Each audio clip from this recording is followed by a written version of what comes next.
Friends, I am Ashutosh, and from today onwards, we are going to see the daily Hindu news articles and we'll get a focused approach. First of all, on the overview of news, and then we will develop the ability to apply after getting the knowledge from that news. Knowledge basically means which we can use in the prelims or mains examination, because every news piece carries some form of information or knowledge for us. That's why even UPSC chairman has acknowledged that UPSC is taking some questions and making some questions from the sources like a prominent newspaper without taking the name of the Hindu. So let's start to understand the focus areas of our discussion here. We'll also cover the important dimensions or wherever required, the conceptual clarity. Okay, thereafter, some form of background linkages and analysis will be there. Background linkage का मतलब क्या हुआ? कोई भी news piece अगर आ रहा है उसके पीछे की कहानी क्या है, या उसके आगे आने वाले टाइम में क्या डेवलपमेंट हो सकते हैं, या उससे जुड़ी कुछ अन्य जानकारी भी हम आपको प्रोवाइड कराएंगे. और जहाँ कहीं पॉसिबल होगा कुछ प्रोबेबल क्वेश्चंस को देखेंगे या हिडन डायमेंशंस को जो रेलेवेंट होंगे आपके प्री और मेंस के लिए. सो आज का डेट 29 मई 2026 स्टार्ट करते हैं और पहला न्यूज़ पीस है कर्नाटका के राज्य से, जहां अब पावर शिफ्ट इन कर्नाटका, वो एक हेडलाइन था. एज सिद्धारमैया जो अभी सीएम थे उन्होंने अपना रेजिग्नेशन दिया. He gave the resignation to the governor of Karnataka and the reason for giving his resignation was कि एक इंटरनल डिस्कशन के बाद एक नया सीएम उसी पार्टी का बनेगा. कांग्रेस पार्टी की वहाँ पे सरकार है और उसी पार्टी का ही सीएम बनेगा और वो सीएम होंगे DK शिव कुमार. सो एक इंटरनल प्रोसेस के थ्रू ये इन्होंने रिज़ाइन किया था. अब यहाँ पे जो हमारे समझने वाली बातें हैं वो ये है कि क्या प्रोसेस है अपॉइंटमेंट का, क्या रोल है गवर्नर का, और अगर एक सीएम रिज़ाइन देता है तो उसके बाद क्या प्रोसेस अपनाया जाएगा, तो नया सीएम कैसे बनेगा. हाल फिलहाल में अभी इलेक्शंस ख़त्म हुए थे और एक आध राज्यों में एक टसल चल रहा था सीएम के फॉर्मेशन को लेकर. जैसे फॉर एग्जांपल तमिलनाडु के अंदर DVK की पार्टी थी जो बहुमत से थोड़ी दूर थी, तो वहाँ रोल गवर्नर का था. केरला में अब जाके इंटरनल डिस्कशन के बाद डिसाइड हुआ कि कौन बनेगा सीएम वहाँ पे. तो इस तरह की बातों को जो गवर्न करता है वो क्या संवैधानिक प्रोविजन है वो हम ये देखेंगे. सो अपॉइंटमेंट और रिप्लेसमेंट जो सीएम का है वो आर्टिकल 164 से आपका गवर्न होता है. ठीक है. द 164 बेसिकली क्या कहता है? Governor appointing CM and the CM after being appointed he must prove his majority. Majority मतलब बहुमत. जैसे हमारे यहाँ पार्लियामेंट्री काइंड ऑफ सिस्टम है, तो वहाँ पे जिसके पास ज़्यादा मेजोरिटी है वही सरकार बनाएगा.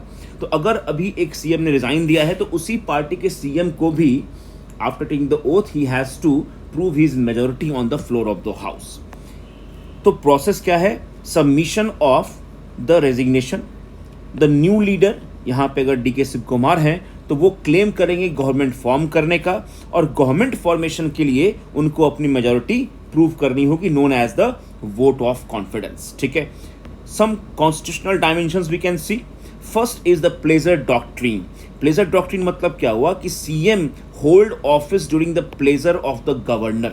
लेकिन ये pleasure shall not be arbitrary, कि भाई आपके प्लेजर पे सीएम को अपॉइंट किया गया लेकिन जब चाहे गवर्नर सीएम को हटा दे, ये भी नहीं चलेगा. इसलिए क्योंकि सीएम जो है एक मेजोरिटी के थ्रू ही आया हुआ है और अपनी मेजोरिटी खोने के बाद ही वो आपको उस पद से उसको आप हटा सकते हैं. तो ये एक प्लेजर डॉक्ट्रीन कहता है कि CM is appointed by the governor, he reigns at the pleasure of the governor, but it shall not be arbitrary. He can only be removed upon the failure to prove the majority of if he lost the elections. अगला provision है article 164 clause 4. वो कहता है कि एक non legislative जो अगर कोई भी नेता अगर चुन के भी नहीं आया है, ठीक है, वो भी 6 महीने तक सीएम रह सकता है. ये बहुत इंपॉर्टेंट प्रोविज़न है कि अगर इंटरनल डेमोक्रेसी के अंदर देखें, पार्टी डेमोक्रेसी में अगर कोई नेता का चुनाव नहीं हो रहा है फिर भी आप किसी पॉपुलर फेस को अपॉइंट कर सकते हैं और उसके पास 6 मंथ का टाइम है चुन के आने का. अगर बात करें फेडरल और डिस्क्रिशनरी पावर्स की, तो उसके अंदर देखते हैं कि अगर 2/3 मर्जर जो पावर्स हैं गवर्नर के डिस्क्रिशनरी और फेडरल पावर्स के अंदर, वो ये हैं कि अगर किसी पार्टी का 2/3 जो बहुमत है, जो लोग हैं, अगर पार्टी को छोड़ दें या क्लियर मेजॉरिटी नहीं प्रूव कर पाएँ, तो उस टाइम में जो गवर्नर का पावर है डिस्क्रिशन का, वो आता है। ठीक है, अगर कहीं किसी पार्टी के पास 50% प्लस 1 का बहुमत नहीं है, तो गवर्नर के पास सर्टेन डिस्क्रिशन पावर्स हैं जो कि जुडिशियल रिव्यू को के अंतर्गत आते हैं। जुडिशियल रिव्यू मतलब आर्टिकल 13 की any act of the parliament और state if it is being passed और by the constitutional post holders, if it is arbitrary it will be under the scope of judicial review. ठीक है, judiciary as a guardian and the custodian of the constitution. तो यहाँ SR Bommai case था एक, उसके अंदर ये कहा गया कि ओनली वे टू स्टैब्लिश असेंसिटी is through a floor test, कि अगर किसी का आपको पाक घोषित करना है, अगर किसी का वो देखना है मेजोरिटी, वो केवल फ्लोर टेस्ट से हो सकता है। ये भी क्योंकि अगर गवर्नर चाहे किसी छोटी मत की पार्टी को भी अपॉइंट नहीं कर सकती है, तो वो उसका डिस्क्रिशन पावर है, it has the discretion power but subject to the judicial review as has been said in the SR Bommai case. अब यहाँ अगर बात करें यूपीएससी कैसे आपको कैच कर सकता है कि does resignation automatically dissolve assembly, the answer will be no. Why? The only way to dissolve the assembly is through the lapse of the tenure, okay, या जब उसका टर्म खत्म होता है। यहाँ पे अगर सीएम रिजाइन करता है तो ये केवल काउंसिल ऑफ मिनिस्टर, मंत्री परिषद का ही रिजिग्नेशन होगा, ना कि असेंबली का। ठीक है, एक तरह से देखें मेंस क्वेश्चन कैसे आ सकता है कि office of governor often become the treater of the political controversy, critically analyse the discretionary power of governor in the context of recent controversy. तो जो भी रिसेंट कंट्रोवर्सीज हैं असेंबली इलेक्शंस को लेकर, डिसीजन ऑफ द गवर्नर को लेकर, जैसे for example Tamil Nadu में पहले गवर्नर थे आर एन रवि, तो वहाँ पे कुछ बिल्स को रिजर्व करने की बात चल रही थी कि क्या पावर्स हैं, पावर ऑफ रिजर्वेशन का, वो भी एक डिस्कशन के अंदर आता है आपका, वो पॉलिटी का पार्ट है, आप देखिएगा उसको। तो उन चीज़ों को कॉन्टेक्स्ट में लेके ऑफिस ऑफ गवर्नर हमेशा एक पॉलिटिकल कंट्रोवर्सी बना के रखता है। दरअसल प्रॉब्लम क्या है, या प्रॉब्लम कहाँ, इशू कहाँ से आता है कि governor as an agent of centre है, not the man of the state. ठीक है, तो कोई पॉलिटिकल पर्सन ना होकर एक संवैधानिक पोस्ट पे बैठते हैं गवर्नर, और वो सेंटर के एजेंट हैं। ठीक है, और एक फेडरल ढांचे को मेंटेन करने के लिए एक सेंटर ऑफ कम्युनिकेशन है सेंटर और स्टेट के बीच में।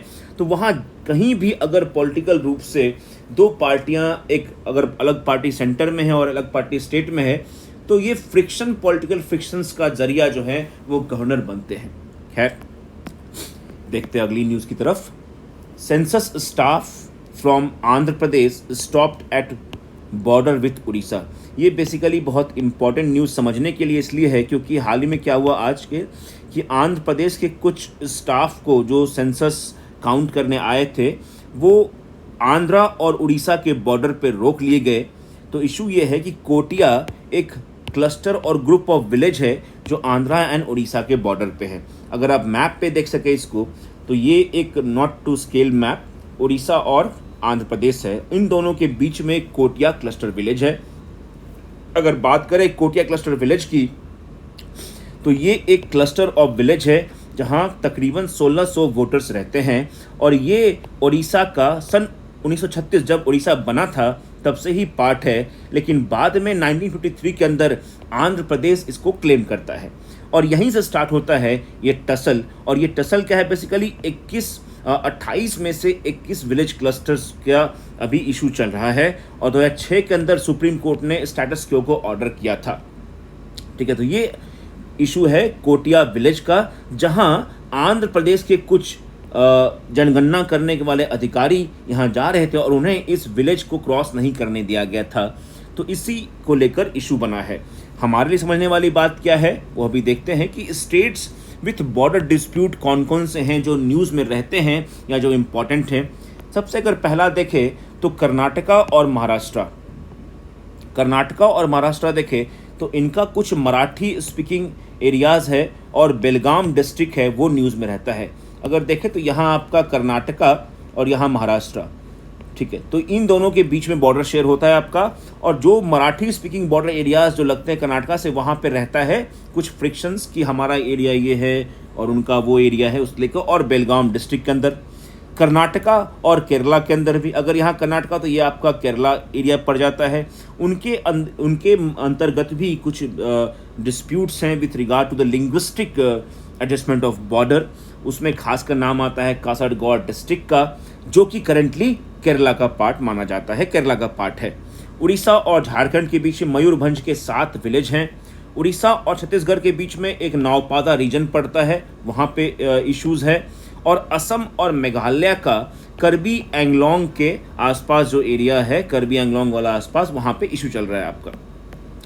आसाम नागालैंड का कुछ 5 किलोमीटर स्क्वायर का आसाम और नागालैंड का ऐतिहासिक हिस्टोरिकल लाइंस पे डिस्प्यूट्स है। और बहुत इंपॉर्टेंट लद्दाख और हिमाचल प्रदेश के बीच में भी जो सरचू रीजन है, वो जो ले और मनाली हाईवे के पास है, वहाँ पे चल रहा है इशू इनका, ठीक है। ये इंपॉर्टेंट फैक्ट्स हो सकते हैं with regard to the places, okay, and the states which can be asked by the UPSC that which of the following states are facing the border dispute with regard to linguistic issues pertaining to them. Okay. Now, with regard to the next dimension within this news article, what are the constitutional and statutory provisions with regard to the center-state interstate relations of border areas. So, if any of the state is having a dispute with regard to border adjustment or any kind of such, they can directly go to Supreme Court under their original jurisdiction under Article 131. That says that Supreme Court has original jurisdiction over the dispute between the states or between the states at one hand and center on the other, between 2 or more states. Okay, तो इस तरह का इसको कहते हैं original jurisdiction. उसके बाद देखें तो एक इंटरस्टेट काउंसिल है जो आर्टिकल 263 के अंदर स्टैब्लिश करते हैं president of India upon the need. Then we have some statutory bodies like zonal council, ये याद रखिएगा। जोनल काउंसिल क्या है? स्टैचुटरी बॉडीज हैं। इंटरस्टेट काउंसिल क्या है? कॉन्स्टिट्यूशनल बॉडीज है, ठीक है।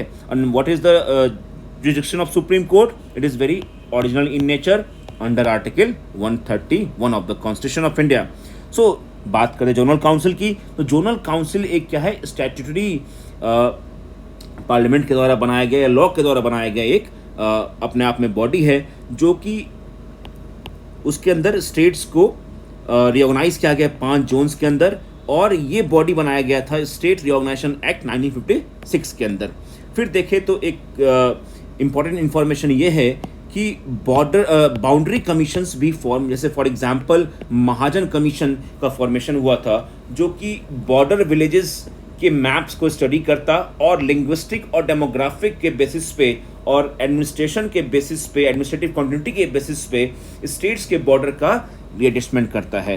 तो ये मेंस के लिए आपका एक फेडरल इशू भी बन सकता है, और प्रीलिम्स के लिए हमें बेसिकली क्या देखना है कि what are the provisions guiding, what are the provisions which I have explained you guiding the issues between states with regard to border adjustment or whatever conflict or issues, so how it can be solved within the constitution and statutory provisions. Very important article.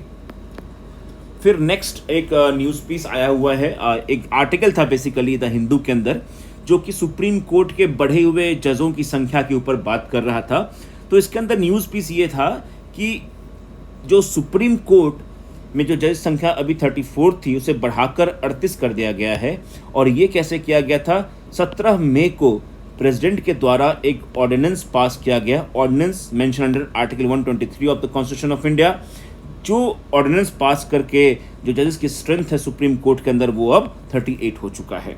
तो इस strength को increase करने के लिए जो पीछे उसकी reasoning है वो ये है कि जो बहुत ज़्यादा ही केसेस पेंडेंसीज हैं, तो केसेस क्या हो रहे हैं? बहुत ज़्यादा पेंडेंसी हो रही है, तो इससे 4 जज बढ़ा के आप इंक्रीज कर सकते हो क्या? इस बात को लेकर ये आर्टिकल था पूरा। तो खैर उस आर्टिकल में उतना डीप नहीं जाने का है, कुछ पॉइंट्स मैंने इसमें से निकाल लिए हैं, वो आपको समझना है। तो जब बात हुई केसेस की पेंडेंसी की, तो यहाँ देखा जाए जो नेशनल जुडिशियल डेटा ग्रिड है उसने कहा कि सुप्रीम कोर्ट के अंदर एट प्रेजेंट 93,966 केसेस पेंडिंग है सुप्रीम कोर्ट के अंदर। क्या है ये जुडिशियल डेटा ग्रिड? ये एक ऑफिशियल पब्लिक डेटाबेस है इंडियन जुडिशरी का, नॉट ओनली एससी का, इंडियन जुडिशरी का। ये पॉइंट आप याद रखेंगे, ऑफिशियल पब्लिक डेटाबेस। और ये कैसे एक्ट करता है? ये एक सेंट्रलाइज्ड रिपोजिटरी किसका है? जितने भी केस हैं उनका इंफॉर्मेशन, ऑर्डर जो पास हुआ या जो भी जजमेंट्स आए थे across the 3 tyres of the court system, कि तीनों ही लेवल पे आपका जो कोर्ट सिस्टम है, जैसे फॉर एग्जांपल 3 लेवल कौन से हैं? Supreme court, high court in the each state and the district court. इन तीनों का डेटा आपका मिल जाएगा नेशनल जुडिशियल डेटा ग्रिड पे, ठीक है। And what it does, it provides real time tracking of the pending and disposed cases nationwide. So इसके मुताबिक इतने सारे केसेस सुप्रीम कोर्ट में पेंडिंग है और ये बहुत बड़ा मुद्दा बन चुका था कि भाई इन चीज़ों को सॉल्व किया जाए। हाल ही में आप देखिए जुडिशरी को लेकर बहुत सारे इशूज चल रहे हैं। कॉकरोच पार्टी की बात हुई, बहुत सारे ऐसे कंटेम्प्ट ऑर्डर्स की बात हुई, तो जुडिशरी भी काफ़ी चर्चा में रहा है, इसलिए वो आर्टिकल आया था। अगर बात किया जाए जो आर्टिकल बात करती है केसेस के पेंडेंसीज को लेकर, उनके रीजंस को देखा जाए तो पहला रीज़न ये है कि use number of SLP. SLP मतलब स्पेशल लीव पिटीशन, इसका मतलब हुआ स्पेशल लीव पिटीशन, कि आप किसी भी कोर्ट में आपका मामला लंबित है तो आप इस पावर जो सुप्रीम कोर्ट के पास है 136, इसके अंदर अपील कर सकते हैं उस कोर्ट से मैटर सुप्रीम कोर्ट में लाने का। और ये एक एपिलेट जुडिशन भी कह सकते हैं इसको, 136 के अंदर स्पेशल लीव पिटीशन जो सुप्रीम कोर्ट का डिस्क्रिशनरी पावर है, अगर वो चाहे तो ही आपकी अपील ले सकती है, लेकिन फिर भी आपका इसमें कर सकते। तो इसके अंदर क्या हुआ, आपका एसएलपी की संख्या बहुत बढ़ चुकी है और court of final appeal supreme court है ही, ऑब्वियस सी बात है। तो इस कारण से इसका यूज नंबर ऑफ पेंडेंसीज की बात कही गई है। So there is no current policy और clear consensus on issues of entertaining SLP। जैसे मैंने बताया, it depends on the discretion of Supreme Court that whether it has to entertain SLP or not, but in fact there is no current policy or guidelines, so it depends on the case to case basis and that lead to the pendency of cases. Okay, the second most important reason what we can get is that the government as a litigant. So government as a litigant means कि government भी कई सारे cases में एक litigant है, इसने हमने case को पेश किया है। आप देखते हो बहुत सारे केस में फलाना वर्सेस यूनियन ऑफ इंडिया, तो इस तरह से गवर्नमेंट भी बहुत बड़ा लिटिगेंट है और वो भी नंबर ऑफ केसेस को बढ़ाता है, pursue every dispute to supreme court. Then thereafter the third most important reason is the constitutional duty and the guardian of the constitution of India. So supreme court as performing the duty of a guardian, so SLP PIL ये entertain करते ही हैं, जो खासकर जिनकी bearing किस पे होती है, राइट्स पे, और जो सब्सटेंशियल क्वेश्चन ऑफ लॉ का मुद्दा उठाते हैं, तो वो सारे एसएलपीज और पीआईएल्स जो इन मुद्दों को उठाते हैं उनका भी केसेस आता है और वो पेंडिंग कई बार हो जाता है, बहुत सारे डेट मिलते हैं केसेस में लेकर। So basically the point is that to be heard to ensure doctrine constancy is the main function which is being provided by Supreme Court of India, and it is very important to uphold the rights and the questions of law to be decided। ठीक है, तो इसके अंदर दो तीन बातें जो अलग से हम समझ सकते हैं कि जो न्यूज़ में चल रहा है वो आपको देखना भी चाहिए। जुडिशियल करप्शन क्या है, कैसे इसको टैकल कर सकते हैं, and how to increase and the strength of the institution of judiciary itself, what kind of reforms we need in judiciary, then the Supreme Court as guardian and hope of justice। very importantly आप देखिए present time में भी जो एक दुखद घटना हुई, suicide की, नवविवाहिताएं थी उनका सुसाइड हुआ, तो सुप्रीम कोर्ट ने सुओ मोटू मतलब खुद से वो केस को हाथ में लिया और उसमें सीबीआई का जांच के आदेश दिए। अब सुप्रीम कोर्ट खुद वो केस की देखभाल कर रहा है, तो ये क्या है, होप एंड जस्टिस का आखिरी दरवाजा सुप्रीम कोर्ट है, इस बात को भी समझना होगा। और ये बहुत सारे कारणों में से है कि सुप्रीम कोर्ट में केसेस पेंडेंसी चल रही है या किस हिसाब से सुप्रीम कोर्ट वर्क कर रहा है। तो जुडिशियल करप्शन इंस्टीट्यूशनल स्ट्रेंथ को बढ़ाने की बात पे हमें जोर देना होगा। What kind of way forward we can see? that we must have some internal filter mechanism with regard to the entertaining the SLP or PILs. PILs had to be filed for genuine causes and additional seats for some matters with some power and the same power and force of law. मतलब कि बस दिल्ली में ही supreme court ना हो, संविधान में provision है कि सुप्रीम कोर्ट के बेंचेस और भी कहीं जगह हो सकते हैं, ठीक है। तो 4-5 जगह आप बेंचेस खोल, सुप्रीम कोर्ट खोलिए सेम पावर के साथ, और वहां पे वो केस सुना जाएगा। तो हर लोगों को दिल्ली आने की जरूरत नहीं पड़ेगी, केसेस की पेंडेंसी कम होगी, ज़्यादा एफिशिएंट जस्टिस आपका लोगों को मिलेगा, क्योंकि justice delay is justice deny वाला प्रोविजन अभी चल रहा है, बहुत सालों चल रहा है। इस चीज़ को सुधारने की बहुत आवश्यकता है, ठीक है। आगे बढ़ते हैं अगले न्यूज़ पीस के ऊपर जो कि पॉलिटी पार्ट से है। सुप्रीम कोर्ट का रिसेंटली रूलिंग आया है, स्पेशल इंटेंसिव रिवीजन एक्सरसाइज जो ECI election commission of India ने किया था बिहार इलेक्शन से पहले, अब खैर 12 राज्यों में वो हो चुका है और यूटी दिल्ली में भी अभी होने वाला है। तो जहाँ भी इलेक्शंस होंगे वो रिवीजन एक्सरसाइज होगा ही, आपका ECI के द्वारा कंडक्ट किया जाएगा, ठीक है। तो बेसिकली अगर देखें तो SIR क्या था, एक स्पेशल इंटेंसिव रिवीजन एक्सरसाइज था in consonance, that means in accordance with the provisions and power conferred to the election commission of India in order to conduct elections in India under article 324 of the constitution, ठीक है। तो पहले इस मुद्दा को समझते हैं। इस मुद्दे के अंदर क्या था कि राजनीतिक पार्टियों ने अपील किया सुप्रीम कोर्ट में केस फाइल करके कि SIR का जो ECI का आपका पावर्स है वो ज़्यादा एक्सीड हो चुका था और वो अब सिटीजनशिप देखने के रूप में जा रहा था। तो इसी बात को लेकर केस फाइल हुआ था और सुप्रीम कोर्ट का जवाब आया है। हमने इस इश्यूज़ को 4 भागों में देखा है, यहाँ पे मैंने डिवाइड कर दिया है। तो पहले इश्यूज़ देखते हैं, क्या इश्यूज़ रेज किया गया था। पहला इशू था कि क्या EC के पास पावर है SIR कैरी करने का, क्योंकि section 21 clause 3 of representation of people act 1950 के अंदर के अंतर्गत ये SIR EC कैरी कर रहा था इलेक्शन कमीशन ऑफ इंडिया। तो पहला क्वेश्चन ये रेज किया गया। सेकेंड क्वेश्चन और इशू विच वाज रेज्ड कि whether measures adopted were proportionate to object being sought, की मतलब जिस तरह से इसने कहा कि पहले आधार कार्ड नहीं मानेंगे सिटीजनशिप का बात, तो ये जिस तरह से सिटीजनशिप मामलों में घुस रहे हैं इलेक्शन कमीशन, तो क्या जो मेजर्स ये ले रहे हैं election commission of India to conduct free and fair elections, to superintend and control elections in India, तो क्या वो मेजर्स प्रोपोर्शनेट है जो ऑब्जेक्ट बीइंग साउथ कि आप रिवीजन कर इलेक्टोरल रोल का, आप उस डिस्ट्रिक्ट में कीजिए, उस कॉन्स्टिट्यूंसी में कीजिए, ये पूरे बिहार में करने की क्या जरूरत है आपको। इस तरह की बातें इश्यूज लाया गया था। Third issue was that this procedure which has been adopted by ECI was violative of the RPA Act and the registration of electoral rules 1960। क्यों? क्योंकि इसमें देखा गया कि कई सारे जो वोटर्स थे वो कोई कागज जमा नहीं कर पाए तो उनका नाम काट दिया गया। तो इसीलिए इसको एक वायलेटिव कहा गया, किसका, RPA का और रजिस्ट्रेशन ऑफ इलेक्टोरल रूल्स 1960 के अंदर। Enrolment carried assumption of citizenship, मैंने आपको बताया कि जो इनरोलमेंट का चल रहा है एक्सरसाइज वो सिटीजनशिप प्रूव करने का भी एक मुद्दा बन सकता है। तो इस बात को उठाए, क्या इलेक्शन कमीशन सिटीजनशिप की जांच कर रहा है, तो ये मुद्दा भी उठाया गया था। सुप्रीम कोर्ट ने अपना डिसीजन दिया और इसके अंदर कहा गया कि सुप्रीम कोर्ट ने पहले तो जो वैलिडिटी है SIR की उसको अपहेल्ड कर, भाई ये बिल्कुल सही बात है, और EC के पावर के अंतर्गत, वो पावर कौन सा है, 21(3) ऑफ RPA एक्ट, उसके अंतर्गत ही इलेक्शन कमीशन इसको हेल्ड कर रही है, इसमें कोई दिक्कत वाली बात नहीं है।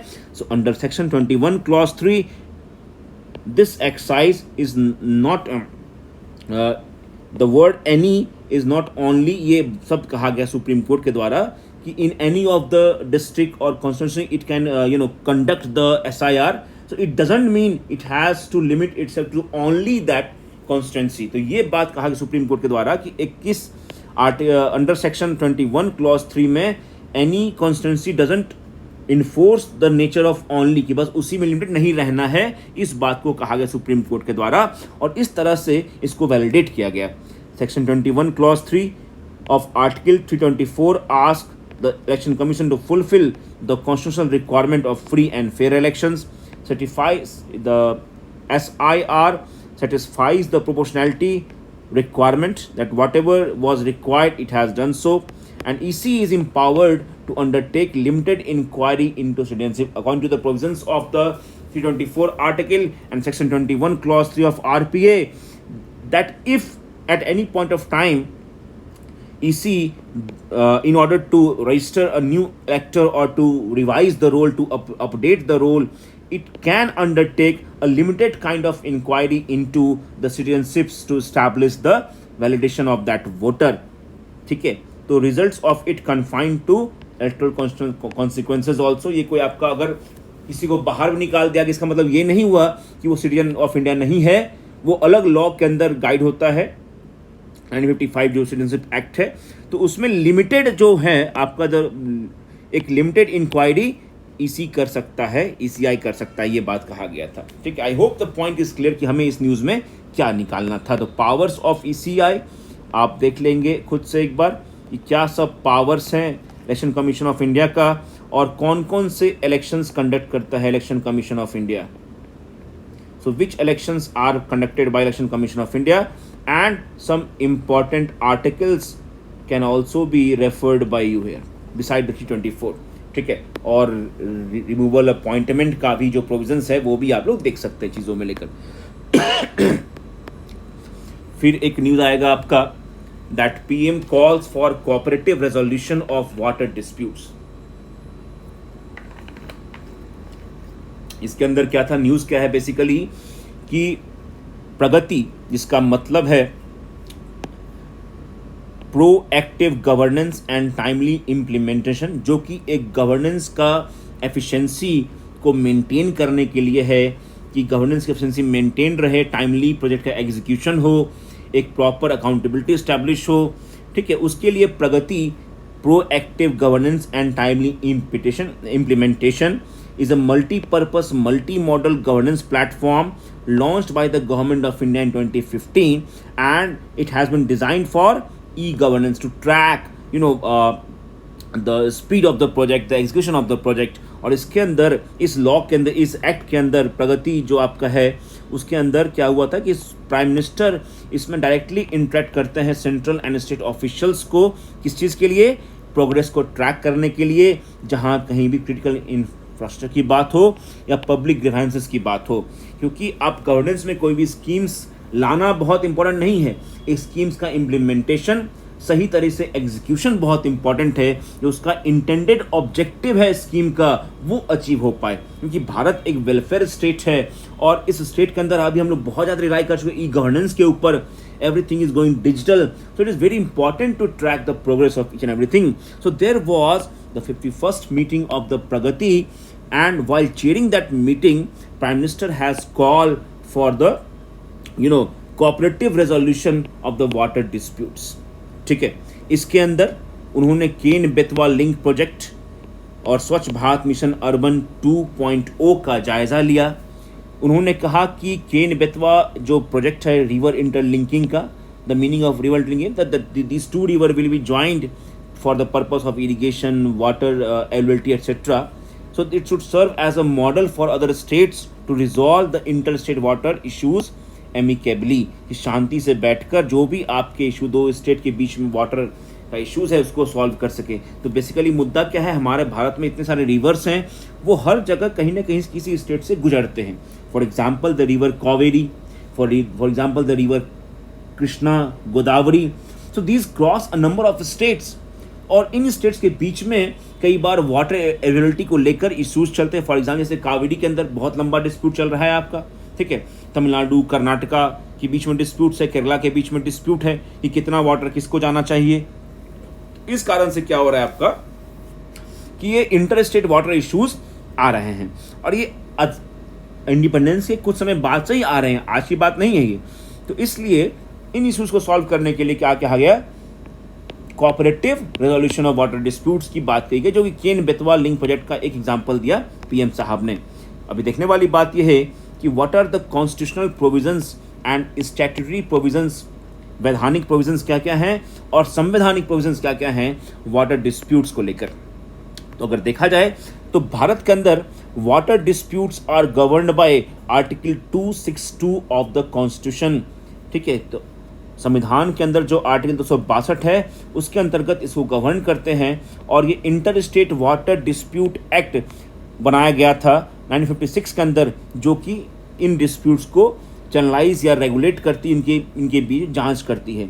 So these provisions basically empower करते हैं किसको, पार्लियामेंट को, जो इनके ऊपर इनको रिवर स्टेट का जो डिस्प्यूट है उसको लेकर कोई लॉ बनाए, and set up tribunals to adjudicate conflict over the use, control और distribution of interstate river water की जो भी अगर इश्यूज है दोनों स्टेट के बीच में उसको सॉल्व करने के लिए सीधे कोर्ट ना जाएं, ट्राइब्यूनल के पास जाएं, ट्राइब्यूनल्स को कॉन्स्टिट्यूट किया जाएगा।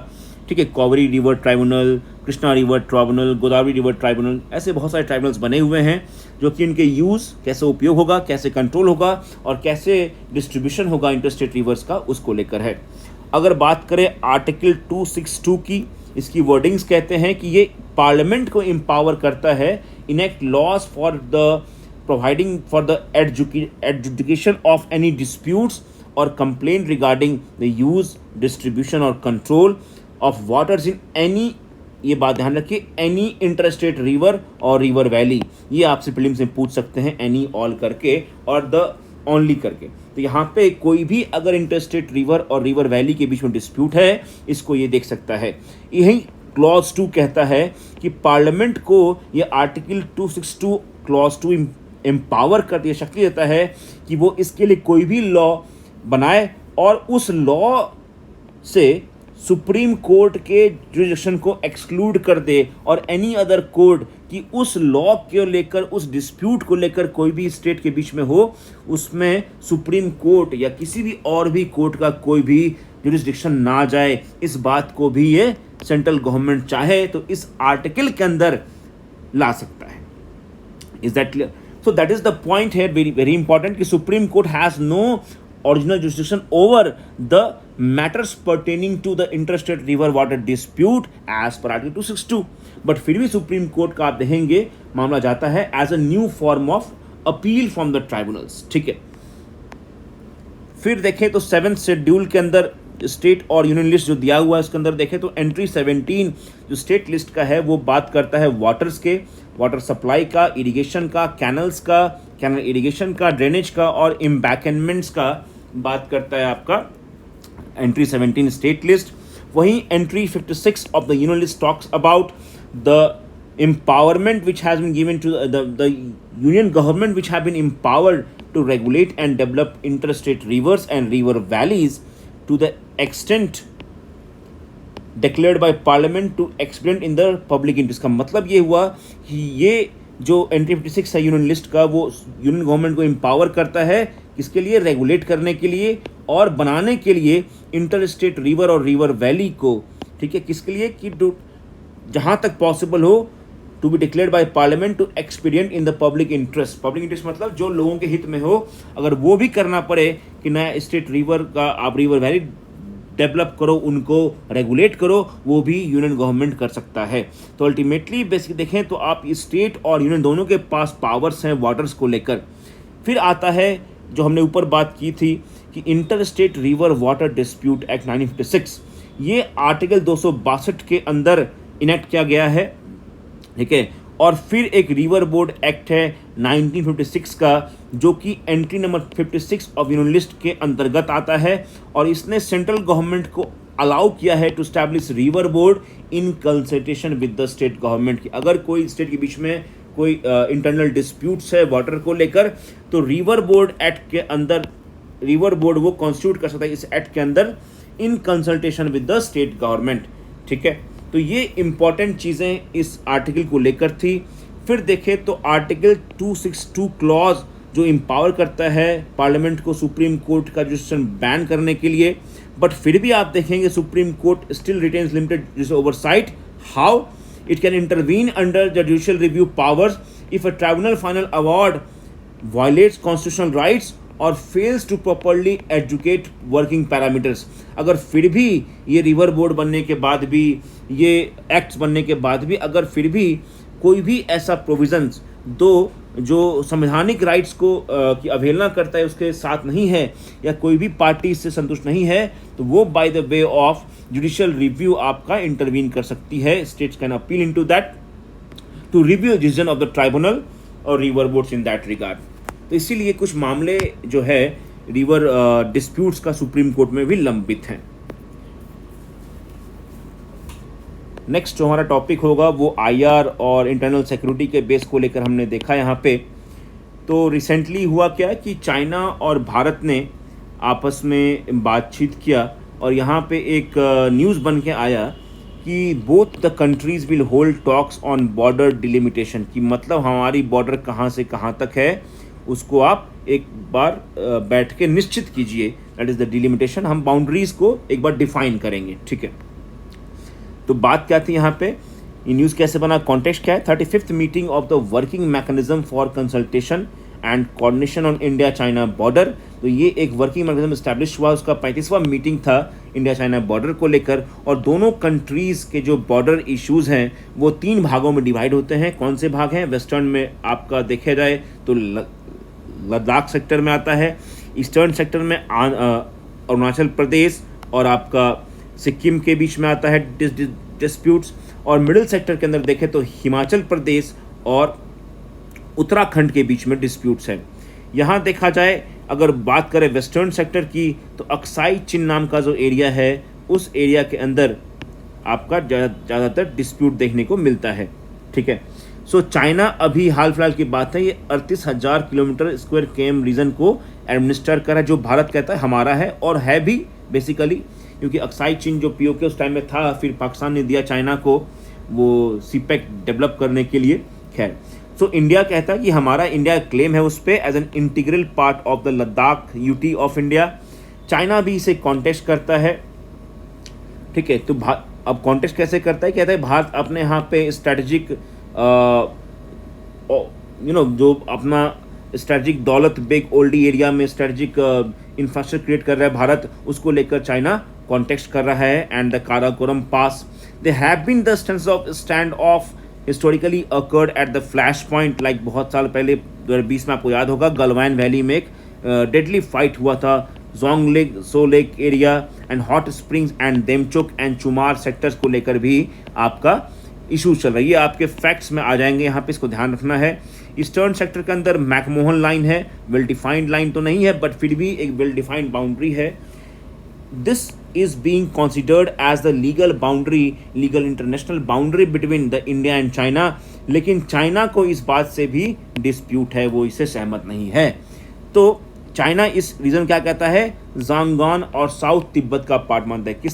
किसको, मैकमोहन लाइन जो ईस्टर्न सेक्टर का अरुणाचल प्रदेश और सिक्किम वाला एरिया है उसमें कहता है ये लाइन को हम नहीं मानते हैं. कौन, चाइना, और इससे अपना साउथ तिब्बत का पार्ट कहता है. ये बेसिक इन्फॉर्मेशन आपके दिमाग में क्लियर होनी चाहिए.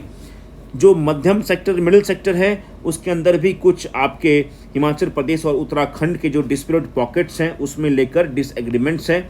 जो आपके एरियाज अगर मैं बात कहूँ तो बाराहोती पास्चर, नीलांग वैली और कॉर्की नाम के एरियाज आते हैं.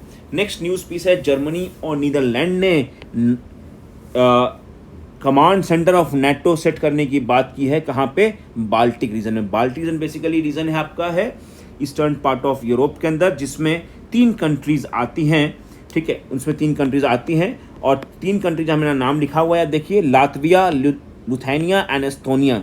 सो क्या है बाल्टिक्स, बाल्टिक्स एक जियो पॉलिटिकल ग्रुपिंग है comprising these 3 country of Latvia, Estonia, Lithuania and northern Europe and on eastern shore of the Baltic sea which share the boundary with Russia and Belarus. तो यहाँ पे बात की गई Germany और Netherlands के द्वारा कि नाटो का एक कमांड सेंटर हम बाल्टिक में स्टार्ट करेंगे. क्यों स्टार्ट करना है, क्योंकि आप देखें तो ईस्टर्न शोर्स ऑफ बाल्टिक सी के पास है और ये बॉर्डर शेयर करता है रशिया और बेलारूस से. Russia is against the NATO, उसे फियर है स्ट्रेटजिकली जियो पॉलिटिकल रीजन्स को लेकर, जियो स्ट्रेटजिक रीजन्स को लेकर. और जो रशिया और यूक्रेन का तत्कालीन युद्ध चल रहा है आपका, वो भी जो यूक्रेन ने कहा था हम नाटो ज्वाइन करेंगे, वो एक फ्लैश पॉइंट था. बाकी रूस उसको अपना पार्ट मानता है, कुछ रीजन्स को अपना पार्ट मानता है. खैर, अभी इतना डीप नहीं जाएंगे आईआर के अंदर हम लोग, बट देखेंगे कि न्यूज़ पीस क्या है, क्या इंपॉर्टेंट है यहाँ पे. तो नेटो का कमांड सेंटर जहां से कुछ कमांड दे सकते हैं नेटो अपने फोर्सेस को, अपनी गाइडलाइंस को, अपने स्ट्रैटेजीज को, वो अब इन 3 नेशंस में खुलने वाला है, बाल्टिक नेशंस के अंदर खुलने वाला है, जो कि एक थ्रेट या शंका पैदा कर सकता है रूस के अंदर। ठीक है, सो क्या करेंगे इसमें? न्यूज पीस क्या है कि they will set up a joint tactical headquarter, the intent to command NATO forces on eastern flank deterring Russia. So currently जो नेटो है in Baltic come under a single headquarter in the Polish city of ज्विंग Baltics. ठीक है, NATO, अगर बात करें NATO की briefly, तो ये एक मिलिट्री और पॉलिटिकल अलायंस है 32 देशों का, जो कि 4 अप्रैल 1949 को स्टैब्लिश हुआ था, और इसमें नॉर्थ अमेरिका और यूरोप के कुछ देश हैं। बेसिकली कहे तो ये एक कोल्ड वॉर का पार्ट है। कोल्ड वॉर वो वॉर था जहां वॉर हॉट नहीं हो पाया, वो कोल्ड ही रह गया, वो बस बातों बातों में रह गया, और वो एक पार्ट था जब यूएस और USSR they both wanted to establish the hegemony over the whole world. So whatever the new countries that those were getting independence at that point of time, so they had a 2 option, either to join the US capitalist led US bloc or the Soviet bloc, which was basically being communism and socialism. So in that part, these countries of the capitalist bloc and communist bloc were in competition to garner more support from the newly independent countries. पर भारत ने इस time में कहा था non align movement, हम किसी block से नहीं जुड़ने वाले, हमारी इतनी शक्ति ही नहीं है अभी हमें बस जस्ट आज़ादी मिली है, हम कैसे इन चीज़ों में अपने को इन्वॉल्व करेंगे। तो ये वो समय था कोल्ड वॉर का। तो उस टाइम में ही नेटो बिल्ड हुआ था। नेटो के साथ साथ उस टाइम में वार्सो पैक्ट, सीटो सेंटो बिल्ड हुआ था, जो हम पढ़ते हैं आपके वर्ल्ड हिस्ट्री एनसीईआरटी के अंदर। फिर देखें तो कब स्टैब्लिश हुआ था ये? थ्रू नॉर्थ अटलांटिक ट्रीटी 1949 के अंदर, और इसे कहते हैं वाशिंगटन ट्रीटी के नाम से भी जानते हैं। इंपॉर्टेंट पॉइंट है ये, यूपीएससी आपको पॉइंट घुमा के पूछ सकता है। And how it works on collective defence की, अगर किसी भी एक नेटो कंट्री पे आपने अटैक किया, वो पूरे नेटो अलायंस पे अटैक माना जाएगा। ठीक है, इसी के अंतर्गत अभी चीज़ों को लेकर चर्चाएं चल रही हैं कि जब यूएस ने अटैक किया इसराइल के साथ मिलकर ईरान पे, तो बहुत सारे यूरोपियन कंट्रीज़ ने कहा कि भाई हम इस वॉर में साथ नहीं हैं यूएस के, the reason being it is not justified for us. तो ट्रम्प साहब उस टाइम में थोड़े गुस्सा हो गए थे और नेटो को यूजलेस बता दिया, नेटो पार्टनर बता दिया ये लोग यूजलेस हैं। खैर वो अलग बात है। तो यहाँ समझने वाली बात यह है कि अभी कमांड सेंटर खुले कहाँ पे? ईस्टर्न फ्लैंक में नेटो फोर्सेस का, बाल्टिक नेशंस के अंदर।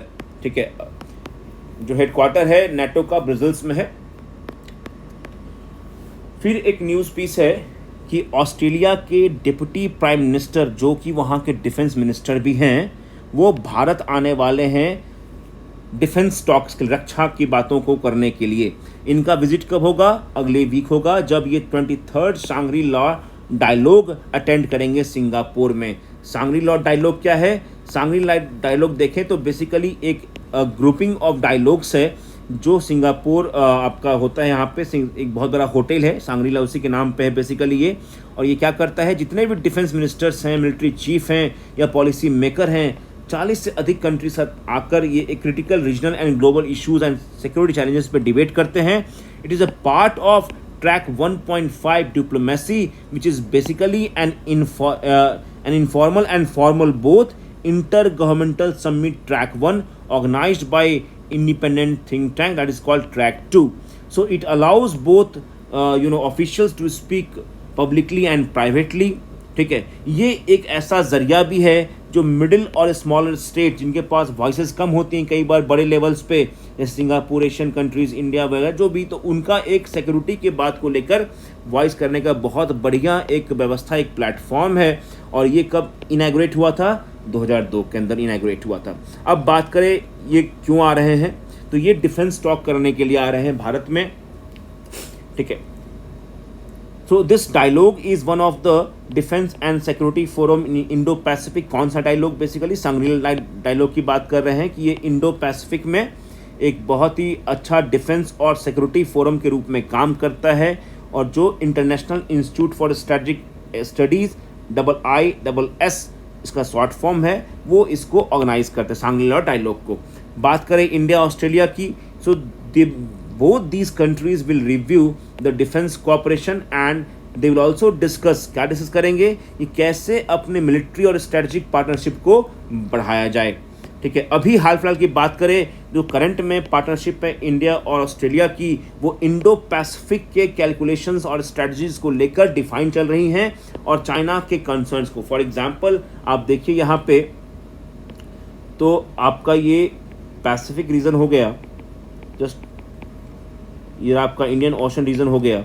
तो जो पैसिफिक कंट्रीज़ हैं इनमें चाइना बहुत ज़्यादा अपना वर्चस्व दिखाने की कोशिश करते हैं, जैसे फिलीपींस, वियतनाम, ये ऑस्ट्रेलिया, न्यूजीलैंड, ये जितनी पैसिफिक कंट्रीज़ हैं, आइलैंड्स हैं, वो चाहता है चाइना अपने कंट्रोल, मतलब एक अपना रूल तो नहीं कह सकता आज के टाइम में, बट अपना एक पावर डिफाइन करके रखे, इनको अपने कंट्रोल में रखे।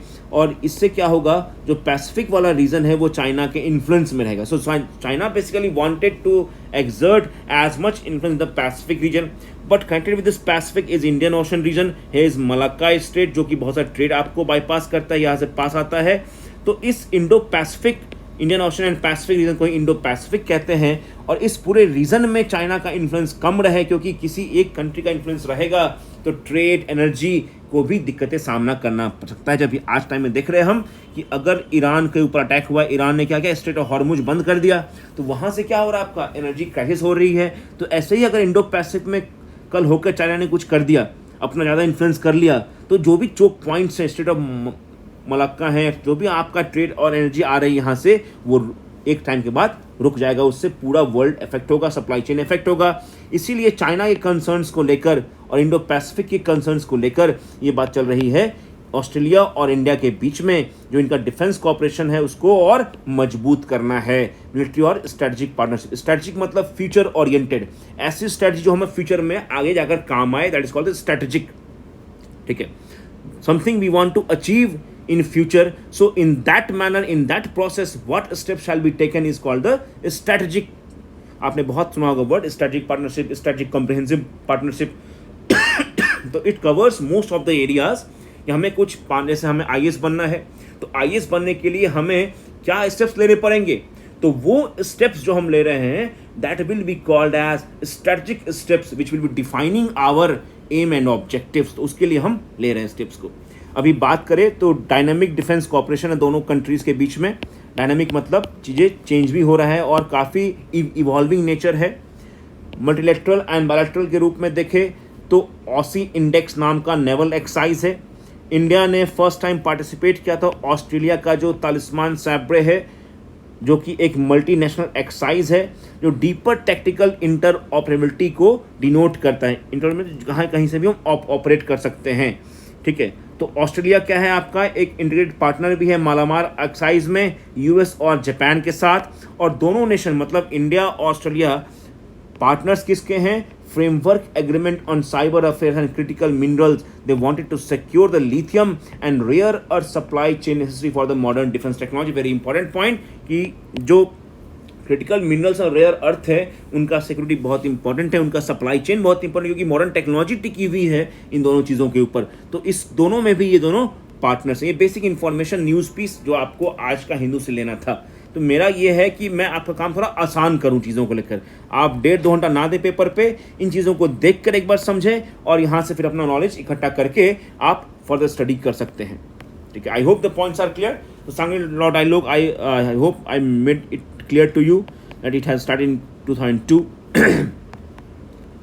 फिर एक न्यूज़ पीस है कि जो फिशिंग हार्बर्स हैं भारत के अंदर कोस्टल रीजन्स में, उनको अभी union government ministry of home affairs के अंदर जो आता है CISF, central industrial security force, उसके अंदर देने वाला है। तो ये न्यूज़ पीस आया था।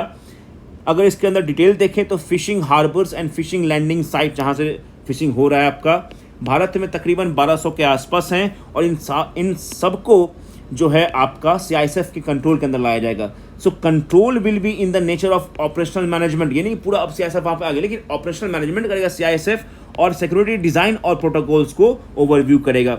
भारत में अभी 13 कोस्टल स्टेट्स और यूटीज़ हैं, जैसे बहुत क्लियर है ये तो waste Bengal, Orissa, Andhra, Tamil Nadu, Puducherry, Kerala, Karnataka, Goa, Maharashtra, Gujarat, Andaman Nicobar, Daman Diu and Lakshadweep islands. तो ये आपके क्या हैं, कोस्टल स्टेट्स हैं। यहाँ से बहुत सारे फिशिंग हार्बर और फिशिंग लैंडिंग साइट्स हैं, और इन लैंडिंग साइट्स पे सीआईएसएफ के कंट्रोल में दिया जा रहा है। बेसिकली ये कोस्टल सिक्योरिटी का पार्ट है। क्यों कर रहे हैं ये? To enhance the coastal security management.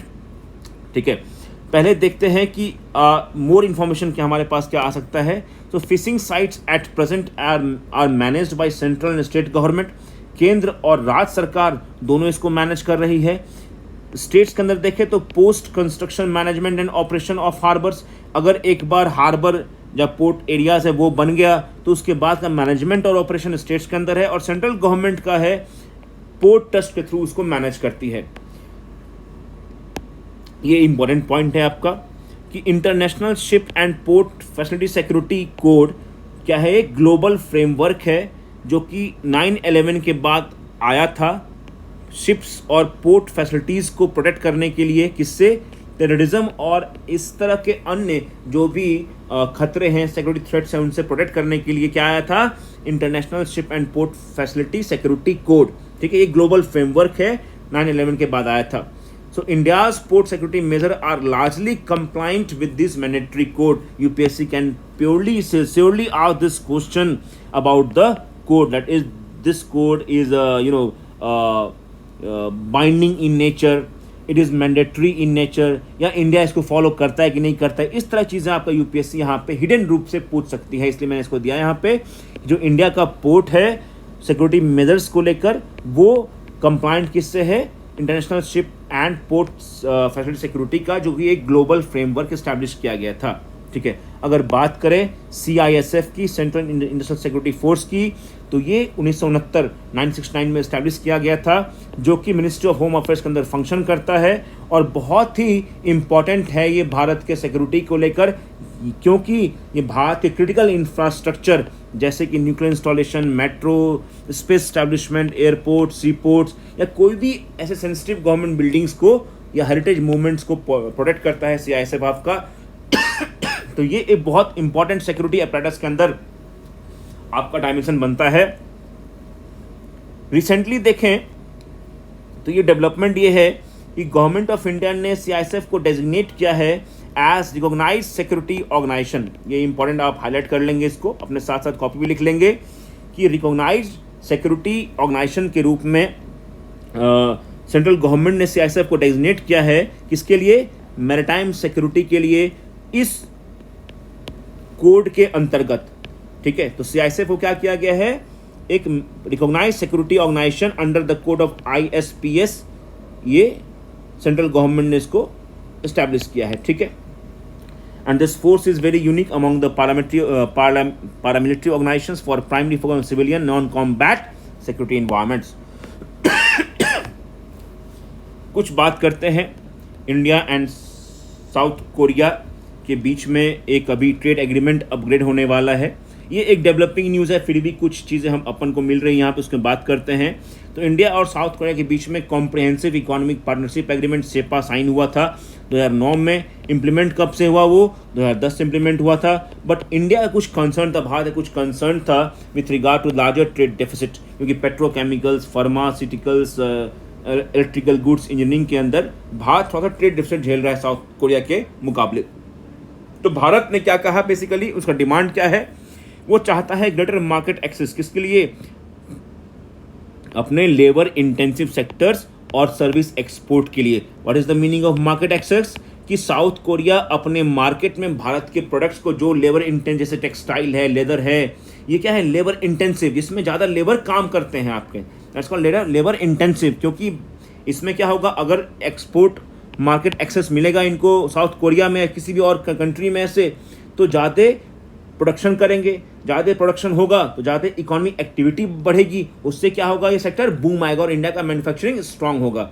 इसलिए भारत क्या चाहता है? Market access. और किसके लिए? सर्विस एक्सपोर्ट के लिए। We know that service sector is very important for India. तो भारत का है सर्विसेज जो भी है टेक्नोलॉजी में, सॉफ्टवेयर में, उसमें हमको आप मार्केट एक्सेस दीजिए, हायर दीजिए। फिर टाइटर रूल ऑफ ऑरिजिन मतलब अगर कोई भी सामान किसी कंट्री से भारत में आ रहा है तो उस पर लिखा जाए किस कंट्री से बन के आ रहा है। क्यों? क्योंकि जो एनिमी कंट्रीज़ हैं या अनफ्रेंडली कंट्रीज़ हैं जैसे पाकिस्तान एट्सेट्रा, तो वहाँ से अगर कोई सामान आ रहा है तो उसको हम पहचान पाए, आने से उसे रोक दिया, क्योंकि भारत और पाकिस्तान के बीच अभी ट्रेड नहीं चल रहा है। तो India want a tighter rule of origin for that matter. कुछ डिमांड भाई रखे साउथ कोरिया ने भी, हमारी भी सुन लो। सियोल उसका राजधानी है कि we want a predictable investment climate with predictable policy regime, कि हमारा इन्वेस्टमेंट सिक्योर रहे, प्रेडिक्टेबल रहे, स्ट्रांग रहे इन्वेस्टमेंट, और उसकी रक्षा हो सके, और प्रेडिक्टेबल पॉलिसी रिजीम, टैक्स में इंसेंटिव्स को लेकर आप पॉलिसी जो बनाए government of India foreign trade को लेकर, वो थोड़ा सा प्रेडिक्टेबल लाइन पे हो, उचित लाइन पे हो, वो हमारा डिमांड है। और अभी हाल फिलहाल में जो आपका अपग्रेडेशन होगा वो किस में होगा? Service, investment, sanitary and phyto sanitary measures और रूल ऑफ ओरिजिन में। सैनिटरी फाइटो मतलब आपका साफ सुथरा रखने का, आम एक्सपोर्ट कर रहे हैं तो आम की सफाई बढ़िया हो, चावल उसमें तो they are called phyto sanitary and sanitary measures, चावल या कोई भी खान पान की चीज़ें हो उसमें प्रॉपर तरीके से उसका सैनिटेशन बढ़िया हो सके, उसकी बात है। अभी रिसेंटली स्टेटमेंट था, बेसिकली मैंने इसको कवर कर लिया है, इन्वायरमेंट का पार्ट है, साइंस टेक्नोलॉजी का पार्ट है ये, कि यूनियन कोल मिनिस्टर क्या थे, जी किशन रेड्डी, उन्होंने कहा कि अगर कोल गैसिफिकेशन की हम बात करें तो भारत का जो इंपोर्ट के ऊपर डिपेंडेंस है इंडस्ट्रियल केमिकल्स में, उसमें कम से कम ये 3 लाख करोड़ तक की सब्स्टिट्यूट कर सकता है, इसको रिड्यूस कर सकता है। ठीक है, ये कहा उन्होंने। और उन्होंने आगे कहा कि technology strength India industrial self Reliance, अगर हम कोल गैसिफिकेशन करेंगे हमारा जो इंडस्ट्रियल सेल्फ रिलायंस है वो बढ़ेगा, इकोनॉमिक सिक्योरिटी बढ़ेगी, और हमारा विकसित भारत का जो सपना है वो भी पूरा हो सकता है इससे आराम से। सो कोल गैसिफिकेशन क्या है? ये कोल को कन्वर्ट करता है सिनगैस में, जो कि यूज होता है क्या प्रोड्यूस करने के लिए? Chemicals, fertilisers and hydrogen. ठीक है, अब इंडिया क्या है, basically 90% of many industrial chemicals को इंपोर्ट ही कर रहा है वो, और इस कारण से जो हमारा देश है वो बहुत ज़्यादा ही फॉरेन एक्सचेंज इंपोर्ट पे दे रहा है, उसमें गंवा रहा है। कैसे होता है फॉरेन एक्सचेंज ये इंपोर्ट ज़्यादा? कैसे? क्योंकि अगर हम कोई चीज़ बाहर से इंपोर्ट कर रहे हैं तो हमें उनके पैसों में, जैसे डॉलर में उनको देना पड़ेगा, तो हम डॉलर कहाँ से लाएंगे? आरबीआई के से लाएंगे डॉलर, तो आरबीआई का डॉलर खर्च हो रहा है, हमारे देश का डॉलर खर्च हो रहा है, और हम इंपोर्ट ज़्यादा कर रहे हैं, तो इसीलिए इंपोर्ट सब्स्टिट्यूशन बहुत ज़रूरी है। और अगर हम कोल गैस को यूज़ करते हैं, कोल गैसिफिकेशन यूज़ करते हैं गैस के लिए, तो बहुत सारा हमारा इंपोर्ट बिल कम हो सकता है। ठीक है, सो देखिए, अगर ये भी एक ड्राइविंग फैक्टर है कि रिसेंट जियोपॉलिटिकल टेंशंस और जो डिसरप्शन उससे पैदा हुए हैं ग्लोबल शिपिंग रूट्स में वेस्ट एशिया के थ्रू, उसने फर्दर इस चीज़ को हाईलाइट किया है, इस चीज़ को संज्ञान मिला है, प्रकाश डाला है कि डोमेस्टिक प्रोडक्शन को हमें बढ़ाना पड़ेगा, इसका कोल गैसिफिकेशन का। ना केवल coal gasification but also some reserve, some crudes also we have to increase, we can not always dependent on imports. ठीक है, नहीं तो क्या ही आपकी महंगाई आएगी, आपका क्राइसिस आएगा। तो थोड़ा सा डिटेल करें कोल गैसिफिकेशन का। एक प्रोसेस है कन्वर्टिंग कोल इनटू कंबस्टाइल, जलने वाला गैस मिक्सचर कॉल्ड सिनगैस, जो कि बेसिकली क्या होता है सिनगैस? आपका carbon monoxide, hydrogen, carbon dioxide and methane का मिक्सचर, और ये रिएक्ट करता है कोल से with in the control amount of oxygen, steam and heat. So how it is done? First of all coal is crushed and clean. Now we have a gasification process. So coal is heated at high temperature with a limited oxygen. फिर आपका किसका होता है formation? Syngas का होता है formation. और instead of complete burning coal converts into syngas. ये इंपॉर्टेंट है पॉइंट पीटी के लिए आपका, कि ये कंप्लीट कंबशन होने के बजाय सिनगैस में कन्वर्ट होता है। तो impurities like sulfur and ash are removed through this purification. Then syngas is used to produce fertilizers. ध्यान रखिए इस बात को, fertilizers, chemicals like methanol and olefins, hydrogen fuels and synthetic natural gas का, और बिजली बनाने के रूप में इसको हम उपयोग कर सकते हैं। कुछ फ़ायदे कोल गैसिफिकेशन के, अभी तक ये क्लियर है आपको कैसे हो रहा है। फिर कुछ फ़ायदे देखें तो ये हमारा ऑफ कोर्स रिड्यूस करेगा इंपोर्ट डिपेंडेंस किस पे? केमिकल्स पे, फर्टिलाइजर्स पे, फ्यूल्स पे। हमारा एनर्जी सिक्योरिटी, मतलब क्या हुआ कि एनर्जी के रूप में हम कितने सिक्योर हैं, कितना हमारे पास अवेलेबिलिटी है, कितना हम लोग को एनर्जी दे सकते हैं, उसमें सिक्योरिटी देगा। इंडिया का एबंडेंट कोल रिजर्व्स को support Atmanirbhar Bharat and industrial self reliance. It is more cleaner than direct coal burning. ठीक है, ये कुछ पॉइंट्स आप पढ़ लेंगे इन चीज़ों को लेकर, ज़्यादा इसमें डिटेल करने का काम है नहीं, क्योंकि बट कुछ चैलेंजेस है इसके अंदर।